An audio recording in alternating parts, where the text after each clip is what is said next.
The Locked On Podcast Network presents The Big 6 in 60. The 6 biggest national sports stories from the local experts of the Locked On Podcast Network. Get the real story, why it matters, what's next, who wins the big game, and more, all in 60 minutes. The Big 6 in 60 starts now with the biggest story in sports. About how the Steelers lost that game to the Browns 24-19. You are Locked On Steelers, your daily Pittsburgh Steelers podcast. The Steelers lose to the Cleveland Browns 24-19. We said all week this wasn't going to be a trap game.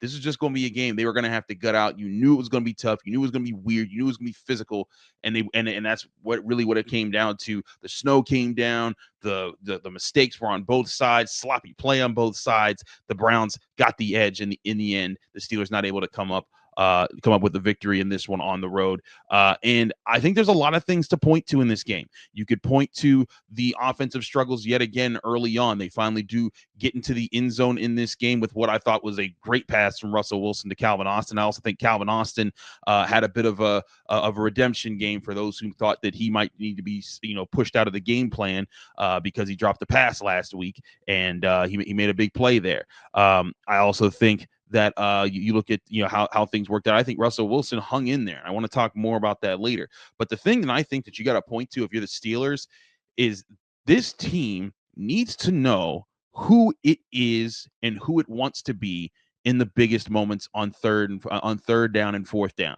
Now, third down defense was spectacular for the Steelers in this game. They dominated third down. The Browns converted 1 of 10 third downs. They did what they were supposed to do there. The problem is the Browns were 4 of 4 on fourth downs. And in those plays, the Steelers just getting edged out. Now, some of those were short runs where they just got a little bit of a push forward, and it's the snow.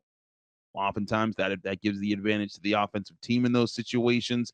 But there were some plays where Njoku ran a good rub route to kind of give Jerry Jeudy a clean look at an out route against Joey Porter Jr. To me, it's even worse on offense when the Steelers had those chances to be the team that pushed the other team back on fourth down. They go 1 of 3 on fourth down in the game, 2 early ones. Now, I do think it's again commendations to the defense, because on the 2 fourth down stops the Steelers gave up early, the Browns didn't get a single point from those, and then also Russell Wilson fumbling in Browns territory. The Browns I think they had to settle for a field goal there. The Steelers defense I think gave up 2 touchdown drives in this game.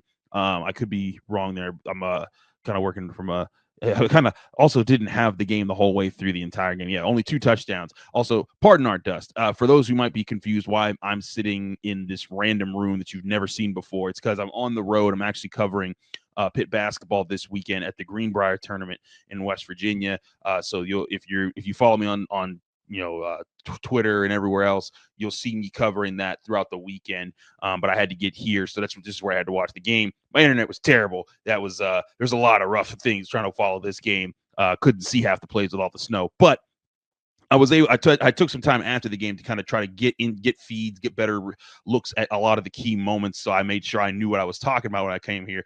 And just several times, I think that Arthur Smith got way too cute on offense and got way too cute in key moments, bringing in Justin Fields at certain points. There's certain points where I think it was the right call to mix things up. The fourth down where Justin Fields was in there and he had the chance to run. If Justin Fields just looks to his left and runs, it's a touchdown. It's not just a first down. It's a touchdown. The game goes a completely different direction. The Steelers probably win this game. But he runs to his right, just a wrong mistake in the wrong moment. But then other times where I think that, that you had a fourth down and you ran with Jaylen Warren in a short yardage situation, the Browns just jumped all over it. That's not. I think that you want Najee Harris in that situation, but it wouldn't have mattered if Najee Harris was in the situation because the Browns were all over it. They were swarming the ball in that situation. And I think this offense rather, needs to know who it wants to be in these big moments. One thing you've heard me talk about a lot all season long is they need bread and butter. They need bread and butter. And one bread and butter that we know that kind of worked down this game is starting to become more and more obvious is Russell Wilson's deep ball. And I want to get more into Russell Wilson later, so I'm not going to talk too much of it now. But, how about on 3rd and 4, where if you can get a first down, you could force the Browns to start taking their timeouts, and you might make it so that your defense doesn't have to defend the field at the end of the game. And you put in Justin Fields, okay, cool. But you put in Justin Fields and then throw a go ball to George Pickens. Now, hey, George Pickens, you want the go balls to go to him. But I just think that if you're doing that, wouldn't you want Russell Wilson to be in the game there? Because you're probably if Russell Wilson's in, you're probably going to still get the chance at a go ball to George Pickens, or you might get them double teaming him and open up Pat Freiermuth, who I thought also was having a good game when they targeted. He finished 4 catches, 59 yards. But I think in these moments, the Steelers, this is kind of the double-edged sword of having such a balanced team with all these different talents you want to target. Darnell Washington's good. Najee Harris is good. Jalen Warren's good. George Pickens is good. They still aren't using Mike Williams, and I don't understand why not.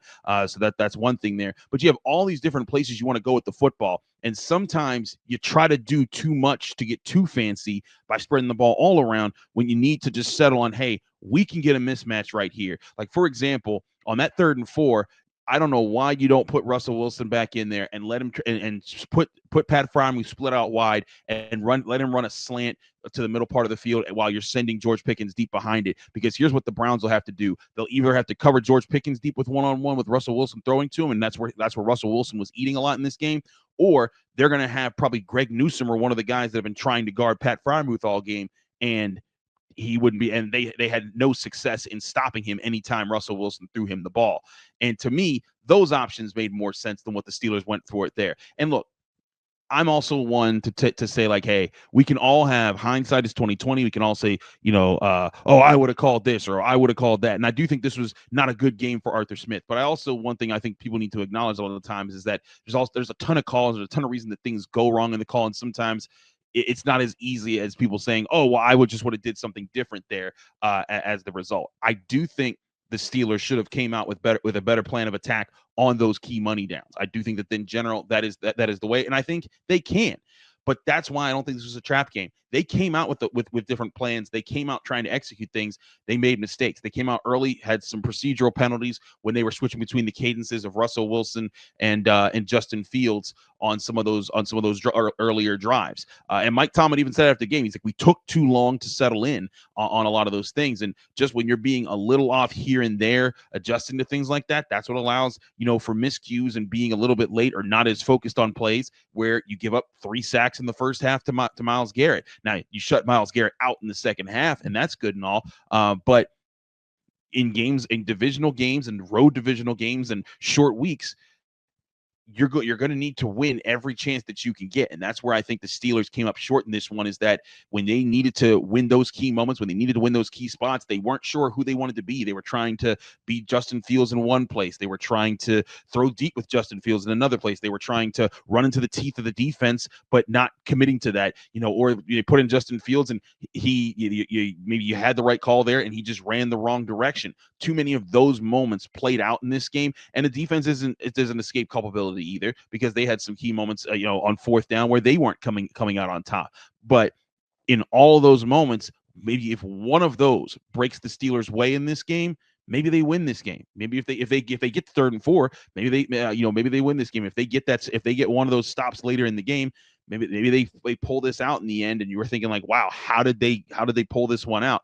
I think there's reason to believe that they can still be a very good team this year. I think that they are still a very good team. They dropped the game, and again, I said all week long, this isn't a trap game. These are normally the tougher games for the Steelers, coming on, short weeks, coming off of playing the Ravens, playing the Browns all week long. The Steelers knew that this was going to be a tough game, and it was a tough game. They just came up short. I think that there's sometimes people need to accept that. And I know that people say, oh, this was the classic Tomlin game. He always loses this game. He always loses to teams with losing records. And I saw someone tweet out after the game, that's why he's never going to win NFL Coach of the Year. That's why he should never win NFL Coach of the Year. And I pointed out 3 of the last 4 NFL Coaches of the Year have significantly worse records against teams with losing records than Mike Tomlin does. So in Brian Dable, Kevin Stefanski among them. So I don't think that that's as big of a thing as people make it out to be. All teams lose to teams with losing records. All teams have bad games and bad moments. It happens at times. This was unfortunate for the Steelers. What will determine whether or not they are a good team is how they rebound from this moment, not in what they did in this moment. And I think that's where the Steelers have to look moving forward. That's why I want to talk more about how they can move forward, especially on offense, because despite the Steelers defense giving up that late touchdown, I do think the Steelers offense is still the key to this team being a better football team down the stretch and winning more of these games, holding on to first place in the AFC North, and maybe getting a home game in the playoffs, and maybe still getting a chance to get a really favorable situation there in the postseason. Game Time has a new feature called Game Time Picks that makes getting tickets for your favorite live events even easier. Game Time Picks filters out the fluff to show you only incredible deals on great seats, so you don't have to waste time searching through thousands of tickets. Curation makes it easier to save on sports, concerts, comedy, theater, and more near you. You can take the guesswork out of buying tickets with Game Time. Download the Game Time app, create an account, and use code LOCKEDON for $20 off your first ticket purchase. Terms apply. Again, create an account and redeem code LOCKEDON for $20 off. Download Game Time today. What time is it? Game Time. Franz Wagner has simply become undeniable. You are Locked On Magic, your daily Orlando Magic podcast. No game can be distilled to one moment. We're going to talk about it, obviously, but a game is 48 minutes long. LeBron James sat in his locker after the game and said, we didn't lose the game because of the free throws. We lost the game because of the third quarter when we let the Magic back in the game. But this is Hollywood. This is the Lakers we're talking about. This is Showtime. It said the Lake Show on their jerseys and on the court, on their City Edition court. This is about the story. This is about the narrative. This is about the flash, the glitz, the glam, and the moment we're all going to remember. Franz Wagner has been incredible for the last 3 weeks since Paolo Banchero's injury. He is going to San Francisco. And if you didn't believe that before Thursday's game against the Los Angeles Lakers, you certainly believe it after. Because like a Heisman winner needing a defining play to roll on the highlight reel, Franz Wagner got his play. Franz Wagner got his moment, and on a spotlight that matters. Not a national TV game, and the NBA is afraid to schedule against the NFL on Amazon Prime, on their new partner in Amazon Prime. But in a statement building against a premier franchise, against two all-time legends, Franz Wagner is the story. And it would be one thing if he just made the game-winning shot, which he made the game-winning shot with 2 seconds left. It's that he did everything that led up to it. A game is not about a singular moment, but a singular moment can define a game.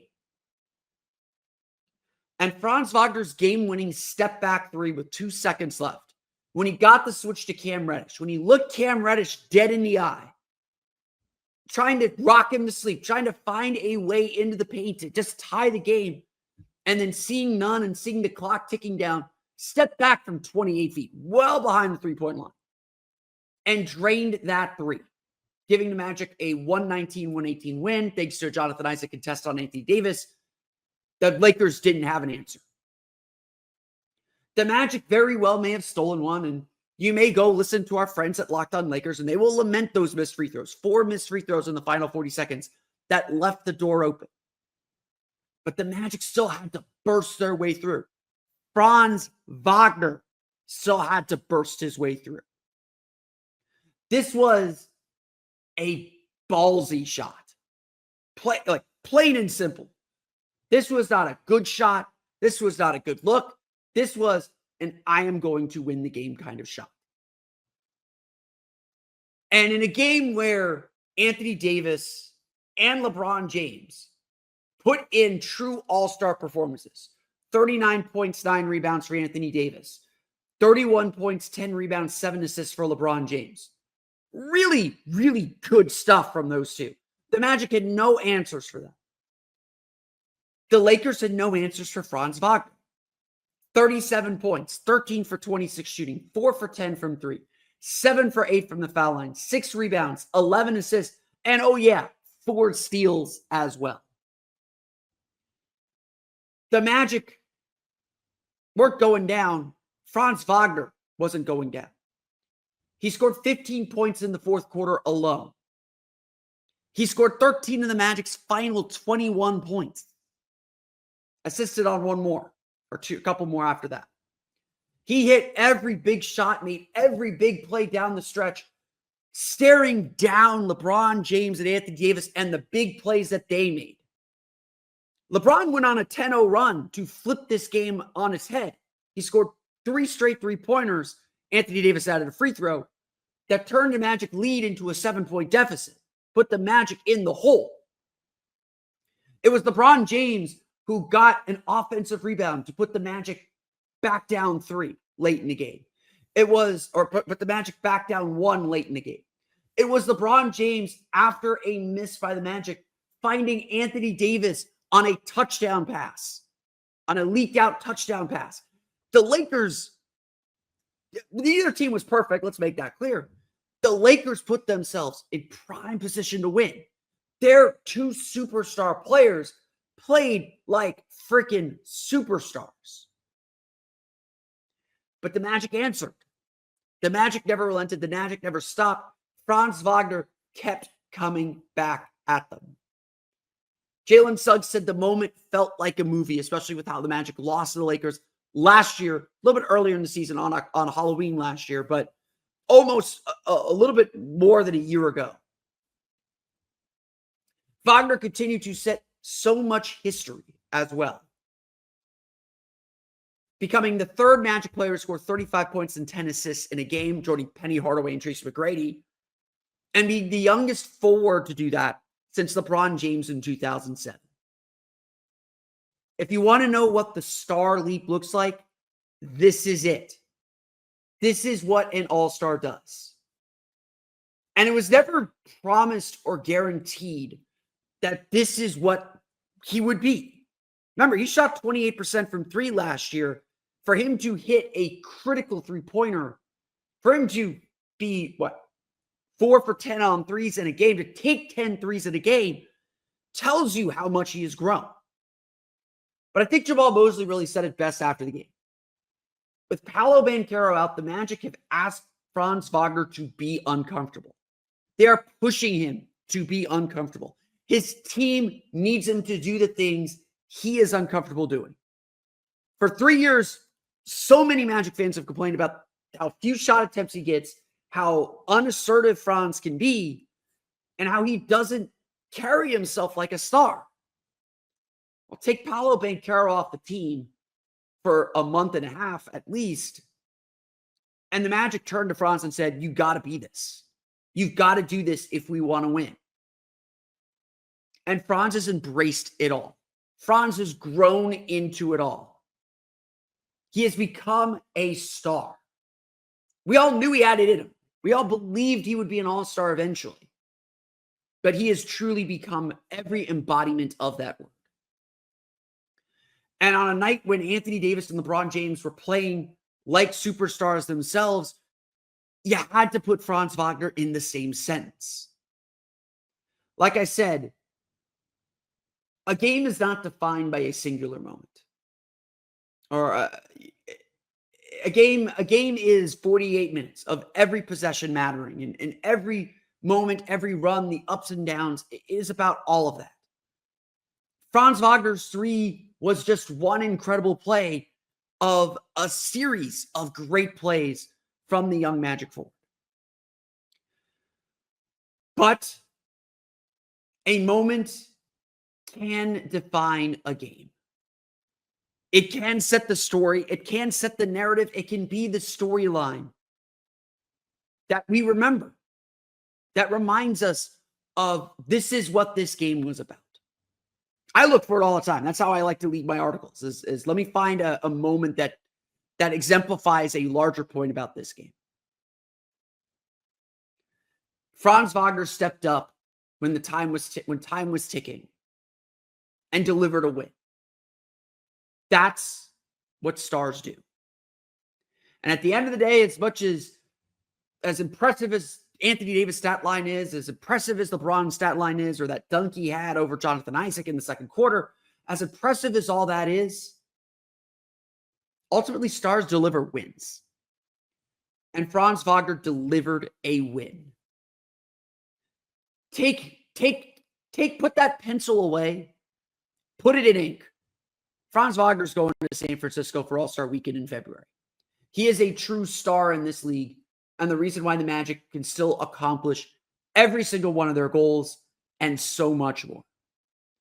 This was a gutsy win by the team. It is not just on Franz, but very clearly this team is defined by what Franz does. Luka Doncic is out. The Dallas Mavericks announced today that an MRI revealed a right wrist sprain for guard Luka Doncic. Doncic sustained injury during the Mavs game against the quote-unquote New Orleans Pelicans on Tuesday, and Luka will be reevaluated within a week. First of all, this is just how the season has gone so far, that Luka comes back for that game against the Pelicans. They didn't really need him at all, and then he gets hurt in that game against a team that's not really a basketball team because of how many injuries the Pelicans have had. And now he's going to be out for a week. It just seems like the Mavs' luck right now so far this season. Yeah, I thought the win against the Thunder kind of bought them some time to think, okay, let's go back home before we go to Denver on Friday. We'll let him rest there and then have him ready for the game against Denver, because you were able to get a nice win on the road against the Thunder. PJ Washington was fantastic. And against a Pelicans team that, you know, a quote-unquote Pelicans team, as you mentioned, with no one in sight that you recognize on their team hardly. It's just respectful to them, right? Because you can't just keep saying it's the Pelicans, because it's not. They started really Elfrid isn't. Payton the other day. Elfrid Payton, Kevin. He's back in the league? He started for that the other day. The Pelicans are so down bad. Like, I don't want to laugh at them, but they are down bad. You can't. It's bad. But season from hell. No, really, it is kind of like the Cowboys, but whatever. But at the same time, yeah, I thought that maybe you could rest Luka against the Pelicans and then get him ready for Friday against the Nuggets, but that was not the case. He played okay. I mean, the Mavericks won by 41 points, so shout out to Dirk. Great. But at the same time, now you're dealing with yet another injury, and this has been a season so far for him, whether it's a knee contusion or the calf injury before the season started. And now the wrist injuries that's going to keep him out at least a week. It just felt like as this team was just about to start getting some rhythm after a 4-game losing streak, you win 3 in a row, you're starting to feel good. The vibes are starting to pick up a little bit, that you can gain some consistency going forward here. And now their superstar is going to be out for at least a week. So it doesn't feel like this team is able to get the kind of traction even through the first 15 games of the season that they were hoping for, based on what you needed to do in the West at this point.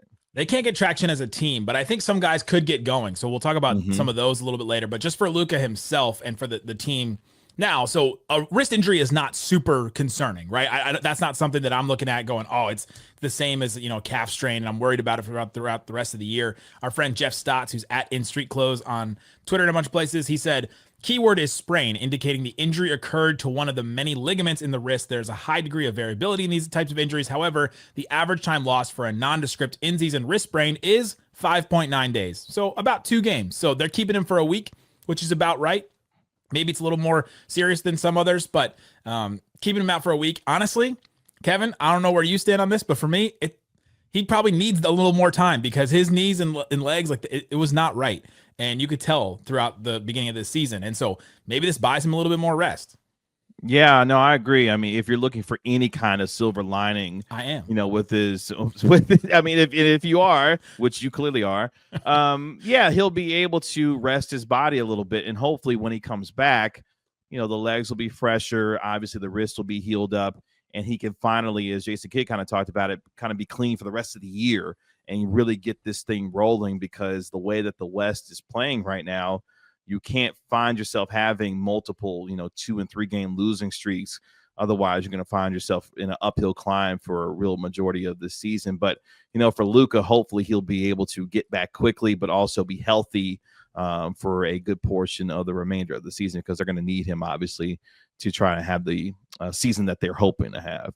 Yeah, you're not gonna learn a lot about the Mavs as a whole in this upcoming stretch of games, right? Like I'm not gonna take any huge opinions or takes from any of this because it's not the team without Luka, right? So many things are built around him, and we've been talking about the whole beginning of the season. He has not been his MVP level self, and so we still can't evaluate this team as like they're fully constructed. That's it. Let's make some trades now because they're not good enough, right? We haven't seen that team yet, and so now again for like another week, we're gonna have to say the same thing because he's gonna be out. I'll push back a little bit because I feel like, and we'll obviously get into some of those players, but there's opportunities for guys like Quentin Grimes, like Jaden Hardy, and others to be able to show that during this time without Luka, that they can handle a little bit bigger role and responsibility so that by the time Luka comes back, you have that much more trust and confidence in those guys to be able to play well in the roles that they're going to be asked to play once Luka is healthy. So I feel like there's a real chance for a lot of guys to really get together some good games that you can feel good about them when you get deeper into the season, hopefully into the playoffs, about, hey, I can trust Jaden, I can trust Quinn, I can trust these guys in certain situations when Luka is there and fully healthy for this team. So we'll see how those guys take that opportunity here, I guess. Next couple of games for the Mavericks, if we just want to look at the schedule. Today, if you're listening to this on Friday, they play at the Nuggets, which is a game that they kind of, I think, had circled because they had lost before that. I know Kyrie had mentioned that game. They had lost the Nuggets already. In that clutch, another clutch loss. That's Aaron right. Gordon is going to be out for that game for the Nuggets. And then Nikola Jokic, story about him is he's been out for the last 3 games, and he also missed practice on Thursday for the Nuggets. And so we're not sure the status of him. He's been out with personal reasons. Some people have speculated that his wife had triplets or had kids or something like that. I don't know what's going on with him. Wow. And I think I've also seen people say, like, we're not asking because it's a personal matter to him. So whatever it is for Jokic, it seems like he may not play. He's listed as questionable right now. But we'll see. If Jokic is not playing, that's a different Denver Nuggets team, like entirely. It becomes one of those, like, I wouldn't say like a must win. It wasn't as must win as like the New Orleans or that Spurs game without Wemby, where you're just like, if this team does not beat this team with the roster, the talent that they have. But it is a game where you're like, all right, that's a more winnable game. That's a game that you should go in and take care of business. Yeah, and obviously you wish you had Luka to be able to try and do that, but at the same time, the way that the Mavericks were able to play, especially against the Thunder, you've got size, you've got some quickness with some guys, like Lively, and especially in the open floor, that hopefully you can take advantage of some of that. I mean, Denver may try to get you into a track meet and get you up and down the floor. I think the score of the game that they played, 10, 12 days ago was like 122 to 120. So it was a very high scoring game, getting up and down. Denver made some threes in that game. Michael Porter Jr. was good in the first half, not great in the second half. In fact, the bucket that he scored to give them the lead, with less than 7 seconds left, was his only bucket in the second half against the Mavericks. So they did a good job of bottling him up until that point. But at the same time, you've got formulas and paths to beat a Nuggets team as you begin this road trip. It's a lot of Dario Saric. It's a lot of Dario Saric on that Nuggets team with him out. Dario Saric, you're going to see a lot of Westbrook. It's going to be a lot of that. Christian Brown's been playing real well for them. These guys that I really like for them. He's been playing really well with this team for them. Those are the good players for them. I was talking about the ones where you're like, this is the players stepping up for the Nuggets right now. Oof, That's right, exactly. And so it's Denver, which that is an NBA Cup game too. That's something that we should mention as well. This game on Friday. And so that one is notable. And then they play a travel back-to-back, Miami and Atlanta. Those will be both without Luka. Those 2 games are interesting because it's a back-to-back. We'll see what happens. Those teams have been frisky, but they have not been like good necessarily yet this season. And then they play home against the Knicks. That team's offense has been really awesome, but they haven't like hit the highs that we thought that Knicks team with that level of talent have hit. I think the Mavs offense is going to struggle to keep up with that Knicks team, but we'll see what happens. It'll be a good test for them. Yeah, they got 7 of their next 9 games on the road. So against some teams that you look at and say, well, you got Portland in there. You mentioned Miami, Atlanta. You've got some games that you feel are very winnable for you to be able to stack up while you're away from the American Airlines Center. But at the same time, you got to go out and execute. Fortunately for the Mavericks, they've been whooping up on bad teams and not so good against good teams. This stretch, you're going to see a lot of quote-unquote bad teams. So you've got to take advantage of that if you're the Mavericks, who have been able to do that so far through the other portion, or early portion of the year, I should say. So if you're bummed out about Luka's injury, 2 silver linings, since Kevin mentioned that if you want to take something positive, I do. Here's the positive. Luka gets a little bit more rest for his lower leg injuries that have been plaguing him even back to last season. Hopefully that helps him a little. And then your schedule is pretty soft. That Knicks team is tough, but Denver without Jokic possibly, definitely without Gordon, Miami, Atlanta, those are not super tough opponents. And then Luka could be back Saturday against the Jazz. Then it's Jazz, Portland, injured Memphis team, Washington Wizards, and Toronto. That's a really, that's the road schedule Kevin just talked about, but it is pretty soft. Get ready to tackle the NFL action with FanDuel, America's #1 sportsbook, because right now new customers can bet $5 and get $150 in bonus bets if you win. The FanDuel Sportsbook app gives you everything you need to place live bets on the NFL all in one place. So when you get a hunch in the middle of the game, you can check out the latest stats, view live play-by-play, and so much more on the same page where you place your bets. Just visit FanDuel.com to join today. You'll get started with $150 in bonus bets if you win your first $5 bet. That winning $5 bet could be on some Week 12 action. We mentioned the Commanders heavily favored over the Cowboys. Well, FanDuel, that's a big number. Washington is laying 10.5 against Dallas. It is crazy how bad this year has gone for the Cowboys, but no one's that sad about it. Visit FanDuel.com. Never waste a hunch and make every moment more with FanDuel, an official sportsbook partner of the NFL. Bryce Underwood has officially flipped his commitment. You are Locked On Wolverines, your daily podcast on the Michigan Wolverines, part of the Locked On Podcast Network. Not going to go through the whole thing. Let's just talk about Bryce Underwood, because there's been a lot of things that I have been talking about that now can kind of come to light. We'll go a little bit through the timeline as to what happened, and we'll also talk about how big of a commitment this is for Michigan. I've got my timeline up in my screen, and we will get to that. But okay, so number one, this is a giant move for Michigan. This is something that Michigan has been working on for a very long time, right? This didn't just start as the season started to go downhill. This was something that they have worked on since I was told somewhere back in the spring. And the Wolverines ended up prevailing. But it, like I said before, it was very much like a Jim Harbaugh style thing where every kind of little thing had to go right for this to work. Okay. And now suddenly, not only does Michigan for the second time in the last 8 years get the #1 player in the country, but it's almost consensus. Rivals, come on, get your stuff together. He's #2 overall on Rivals, but he's #1 on every other recruiting service. Obviously the second 5-star in the class. And this is a shot across the bow, this is a paradigm shift in college football, because this is going, and I understand he's a guy in the backyard. He's 15 minutes away from Ann Arbor, all of those things. But considering he has been committed to LSU since January 6th, I believe. And I went to their boards last night. They had some nice stuff to say about me, but there was zero doubt that he was going to be signing in the class, right? Because the SEC has long had a stranglehold on elite talent, whether they were from the South or the North. This is a shot across the bow. This is a game changer. This is essentially, and I'm not going to be superstitious about it, but it's kind of like a knock on wood thing, a can't miss prospect. He is the next Trevor Lawrence. I've got Connor Stallions calling me right now to talk about it.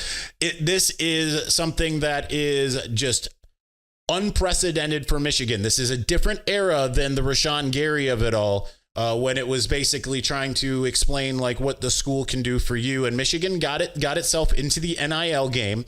It got itself into a pole position over the last couple weeks with Bryce Underwood, and it's suddenly going to pay off. Now, here's the thing about it.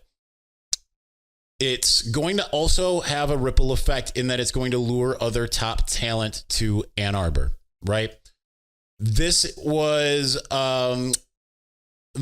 we've talked a little bit about like Derek Meadows, and I know that Ty Haywood's name has come out a little bit here since. These are names that I'd been hearing since Sunday, that Michigan is wooing and getting having a pretty good chance of flipping from. That's not a guarantee. Meadows is not necessarily tied at the hip with Bryce in the same way, but I think it certainly improves Michigan's chances.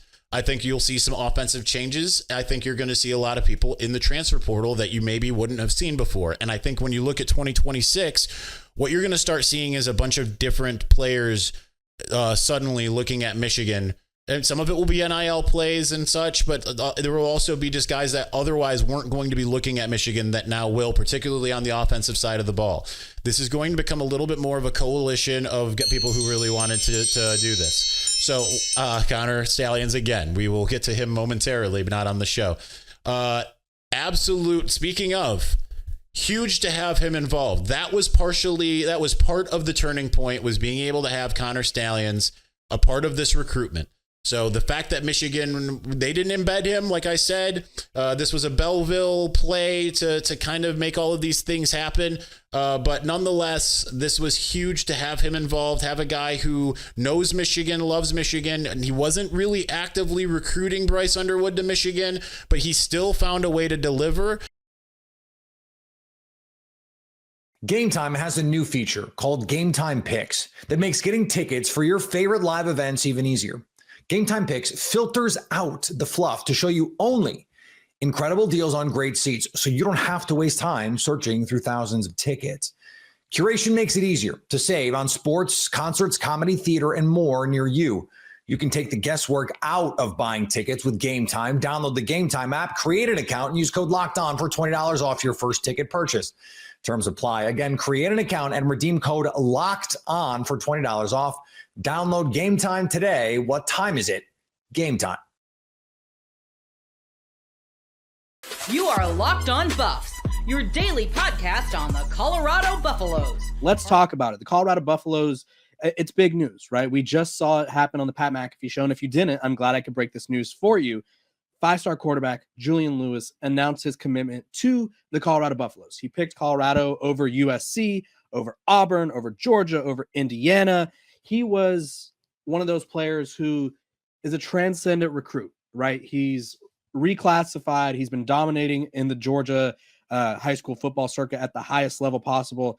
And he has quite the resume to go along with him. But let's just talk about how we got to this point, right? Julian Lewis has been a highly sought after recruit for quite some time for the Colorado Buffaloes. They made it clear that once there was interest reciprocated from him, right, that they went all in on him because Coach Prime needed a quarterback, right? Colorado needed a quarterback. They needed someone to fill the shoes of Shedeur Sanders, who is the best quarterback in college football, which is not easy, right? It's not easy to show up and be like, hey, I'm a five-star freshman. I'm going to replace Shedeur Sanders. So it's a challenge, right? And I think they needed someone who was willing to do that. And Julian Lewis is that guy. Let's talk about his career over there at Carrollton in Georgia. So on the season, thus far through 11 games, which means his season's not done yet, he's thrown for 2,800 yards, 2,842 yards. He's completed a career high 77.8% of his passes. He's averaging 14.2 yards per completion. He has averaging 258 yards per game, 40 touchdowns, 4 picks, and his previous 2 years, he's thrown for 48 touchdowns. So clearly that's around on par for him, and he's not done yet. He's also rushed for a couple touchdowns, ran for 90 yards. And so Colorado gets their quarterback of the future. And for Deion Sanders, this is a huge win, right? I think this does 3 things for Colorado, and these are the 3 most important things about landing Julian Lewis. 1, you get your quarterback of the future who can replace Shedeur Sanders. They had Ryan Staub, they had Walter Taylor, they had a lot of uncertainty behind Shedeur. Now you get your quarterback of the future. You get other recruits, right? When you land a 5-star quarterback, you don't get just one recruit, right? There's going to be other recruits who maybe look over their shoulder and be like, maybe I should check out Boulder, Colorado. Maybe I should be going to play for Coach Prime. So you get other recruits' interests as well. And then lastly, this shows that Deion Sanders is bought into being at Colorado, right? There's a lot of NFL noise. There's a lot of noise surrounding where's he going to go next. Well, he's already said that he wants to stay in Boulder, and now landing a 5-star quarterback over USC, Indiana, who's hot right now, over Auburn, who had an interest in him somewhere along the lines. Like, this is a big deal for Colorado, and Coach Prime and I think everyone in Boulder know just how big a deal this is. And so let's just go over a few of Julian Lewis's accomplishments and scouting report so that way we could sort of understand what we're getting in him. First of all, he was classified from the class of 2026 to the class of 2025. So he is a year younger, right? So this is his senior year, but it should be his junior year, which means he's well beyond his years. Andrew Ivins of 24/7 Sports compared him to Bryce Young of the Carolina Panthers. He said he's a quarterback protege. that will exit high school with over 10,000 career passing yards despite reclassifying and foregoing his senior season. Says he lacks physical elite traits, but is an elite distributor of the ball with his quick release and advanced mechanics that picked apart defenses in Georgia's highest classification. Frequently in sync and in tune with his receivers as he excels with pace, throwing with pace and precision to use his first and second levels, has continued to progress as a fluid, full field reader over the years, and is the type of young signal caller that will work through his keys and reads while looking off defenders, can sense pressure and slip away from sacks, but shouldn't be viewed as a dynamic athlete capable of connecting with some deep shots.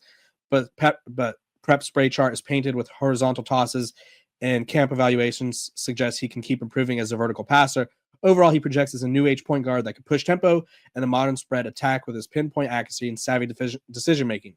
Smaller stature is not ideal, but has the skills to win games on Saturdays. In terms of what he's done, right? 2023, he was a Max Preps National Sophomore of the Year, finalist for the Gatorade National Player of the Year, Regional Player of the Year, and for the second consecutive year, he led Carrollton, to 11-2 record and led them to a quarterfinal appearance. This season, let's look at how they're doing, because obviously we want to know how they're doing this year, right? It's his final year. Carrollton is currently ranked, or at one point was ranked in the top 25. They were one of the best teams in the country, and so I think that's not an indictment. Sort of shows just how good he's done, right? Because obviously, you want your quarterback to lead you to glory. Julian Lewis has led Carrollton to a 11-0 record this season. So clearly they are contending for state. They're 4-0 in the region. They're first in the region.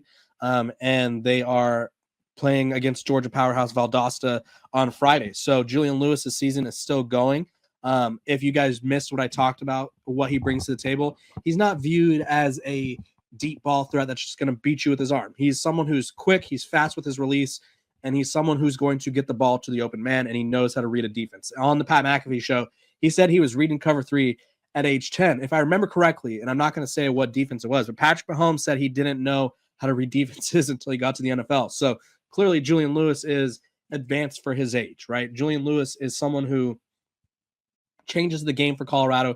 He's someone who does all of the right things. And plus, he's someone who Colorado needed, right? I think there was a lot of questions, like I've been saying, a lot of questions about where they would go next after Shedeur. And I think Ryan Staub was very serviceable in the one time he started last year. I think Walter Taylor has a lot of potential. I think the Wade twin Destin Wade has a lot of potential. But none of those guys really screamed quarterback of the future for Colorado. And for me, Julian Lewis screams that, right? Because you're getting him. You're going to get other recruits to go with him. Carday Smith.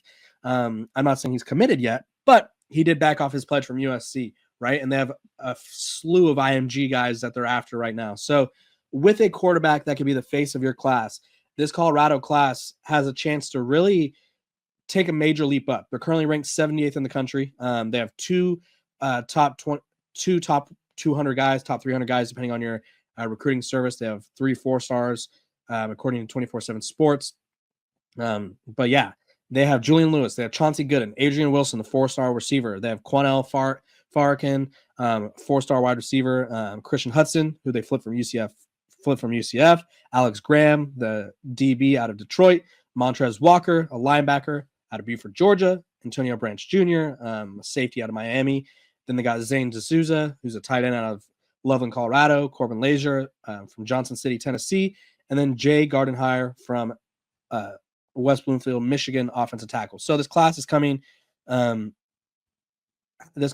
together nicely. This class is coming together real nice for Colorado. And I don't think Deion Sanders is done yet, right? I think there's a lot of recruits out there that, whether committed or not, they are sort of probably going to be eyeing this Colorado class. And Deion Sanders, as we all know, you can't count him out until there's pen put to paper. So for some recruits that may be committed elsewhere, if Deion Sanders comes knocking, right, I think a lot of people will have to listen. I'm going to go over some of the comments before we move on. Let's see. How can you scream quarterback of the future if you're not given the opportunity, right? Well, I think it's a good question, right? Julian Lewis is supposed to be a senior in high school next year, right? And we haven't always seen these reclassifications work out well, right? Quinn Ewers, I think, is the best example of it working out well, the Texas quarterback, because there's been other instances like JT Daniels did so when he committed to USC, which he had a really good freshman year. or he had a really good debut year. He got injured right away. I don't remember if that was his freshman year, I guess his second year. But JT Daniels was really good at times. Quinn Ewers is really good. And then there's been some other instances. So for Colorado, I think they really need to make sure that they bring him in, get him ready, and sort of do everything that he needs to help develop. Because at the end of the day, he should be a senior in high school next year. So it's a lot of pressure on him to sort of step in and replace Shedeur Sanders. So this is what Colorado needs to do. One, I'm hoping for Colorado's sake and for his sake that he can enroll early, right? So that way he can sort of understand the offense and get to sort of working out at a college level, build his body to a college level quarterback. Excuse me. Two, you cater the offense to him, right? If Colorado is going all in on him, they're selling the point of him playing early. So the offense needs to be catered around his skill set. I don't know if that means they want him launching the ball 60 yards down the field, right? In the evaluations that we talked about, that's not his game. So they need quick, they need hitting open receivers, they need letting him go through his progressions. Excuse me. So Julian Lewis needs to be in the offense that caters to him, right? And then thirdly, I don't think it would hurt for Colorado to bring in a transfer to sort of back up or start before Julian Lewis is ready, right? There's going to be a lot of quarterbacks in the portal. There is every year, and they're going to need someone who has that experience. There's going to be someone who needs to be there as guidance, right? And none of the quarterbacks that they have on the roster right now are that experienced. So it wouldn't shock me if Colorado gets an experienced quarterback who can help Julian Lewis, but at the same time, like I said, they cater this offense to him. He gets in there early, hopefully, and is able to sort of work through things. And then you just got to understand that he's young, right? So there's going to be a lot of growing pains. So as fans, people need to realize, like, hey, he's a 5-star freshman. Yes, he's great.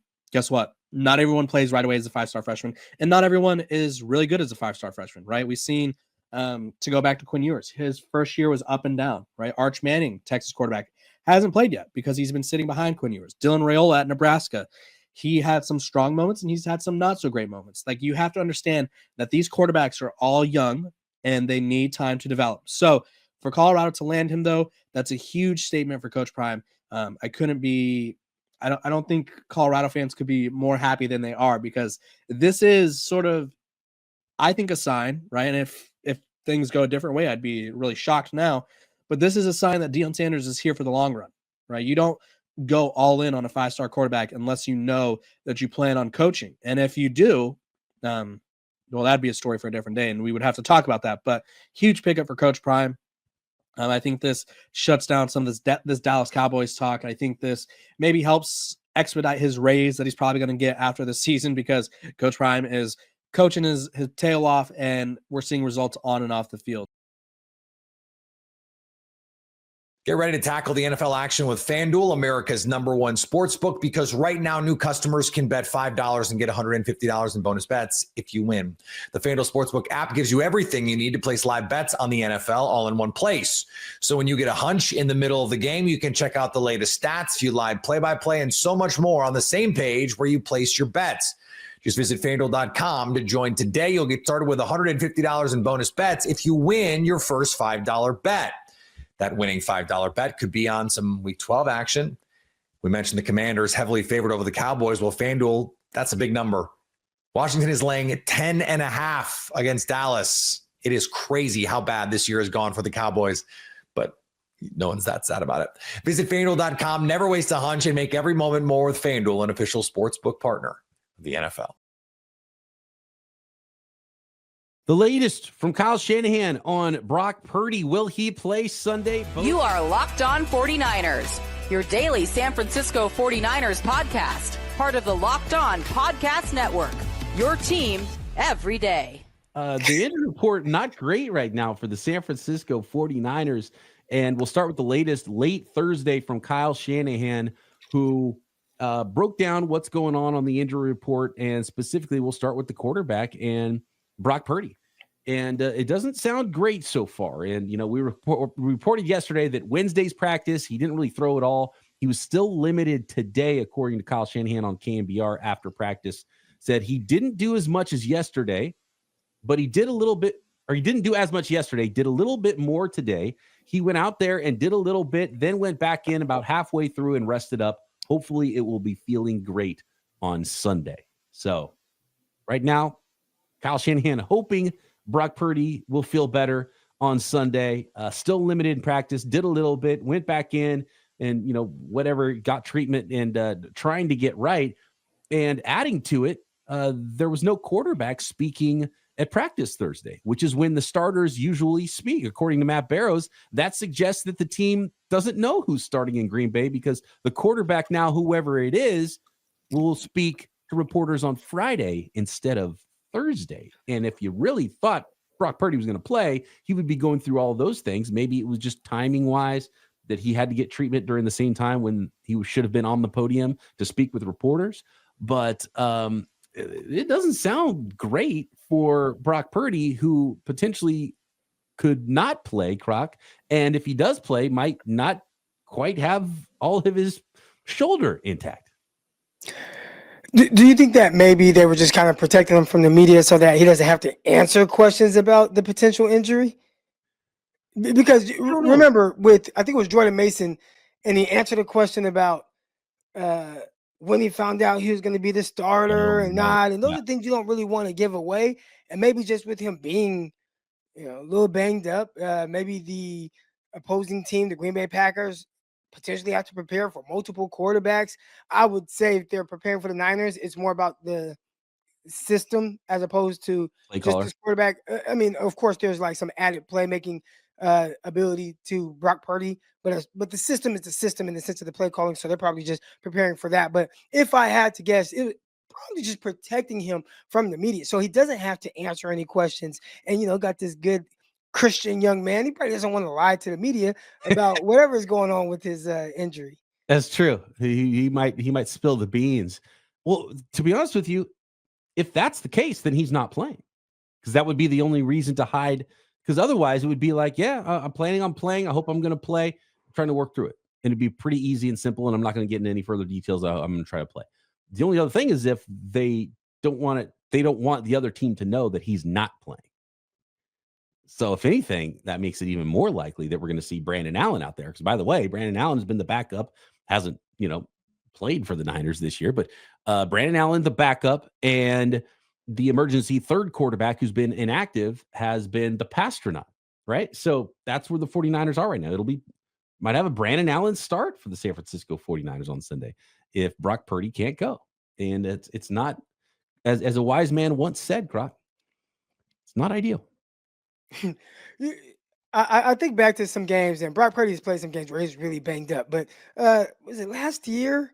Maybe even the year before that, maybe his rookie year, he was going into a big game against the Seattle Seahawks, I want to say, short week as well. He had some really bad rib injury that he was dealing with. And I don't think they knew he was going to play until like the day of the game.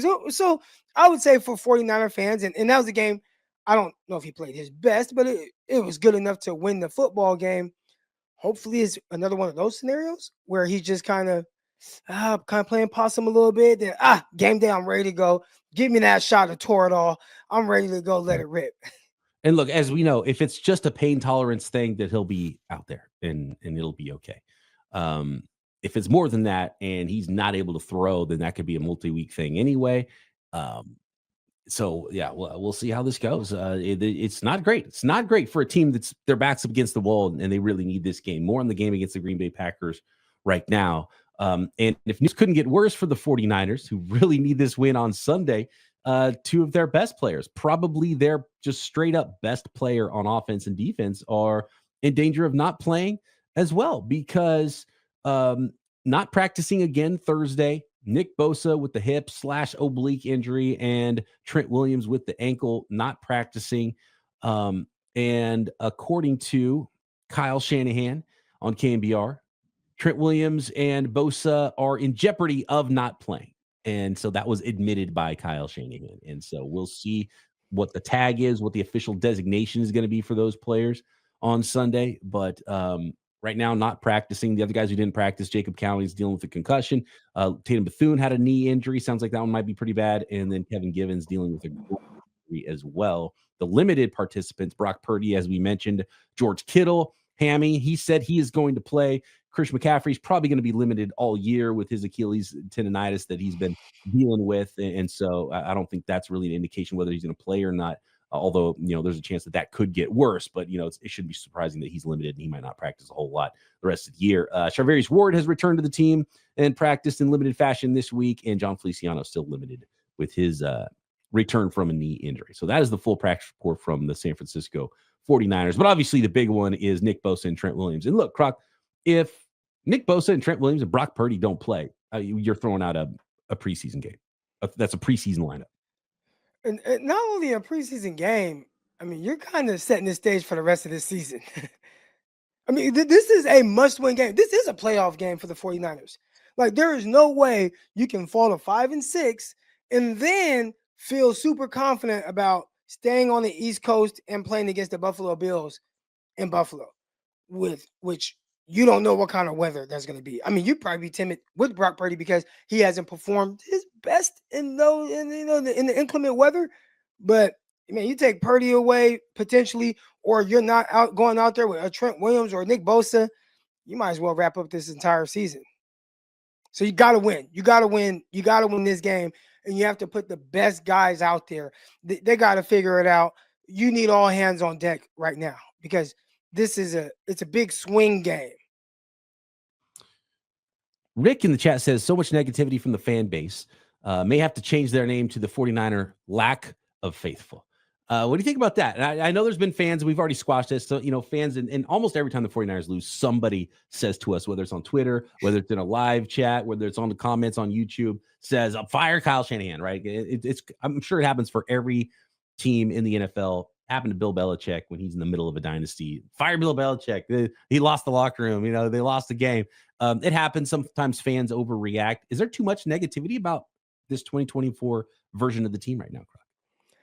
I wouldn't say too much negativity. I mean, but the team is 5-5. And this is a big turning point. The 49ers want the faithful to get behind them. They got to win. I mean, what are 49er fans?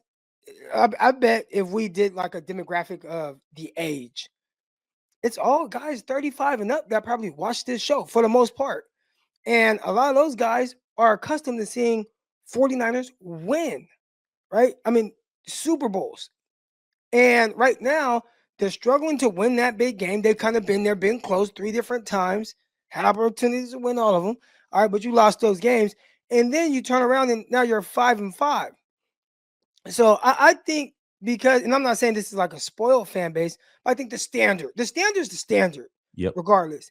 And I don't think that the standard heading into this season was that the 49ers will be 5-5, 500 after 10 games. Like, that is not the standard. So if we don't want to hear the 49er unfaithful or in all that, the 49ers are going to have to do what these fans are used to cheering for, and that is for a winning team. Give us a little bit more confidence. And I think you'd see a huge swing in the morale of the fan base. I want to put a poll out there for our listeners, and we'll go over this at the end. We'll see if Croc is right. Let us know in the chat how old you are when you became a fan of the San Francisco 49ers. Are you just used to championship level football from your youth, or were you already, grown when the 49ers were winning Super Bowls in the Bill Walsh era? With Steve Young at quarterback, or are you a newer fan but still used to seeing a team be good starting in the Jim Harbaugh era? Or did you just become a fan recently and you're used to Kyle Shanahan's 49ers being good? Because right now the 49ers are only 5-5. This isn't a team that is like 2-8 and just looks like complete garbage and has been going downhill for a while. They were in the Super Bowl last year and they're currently 500. This team is not falling apart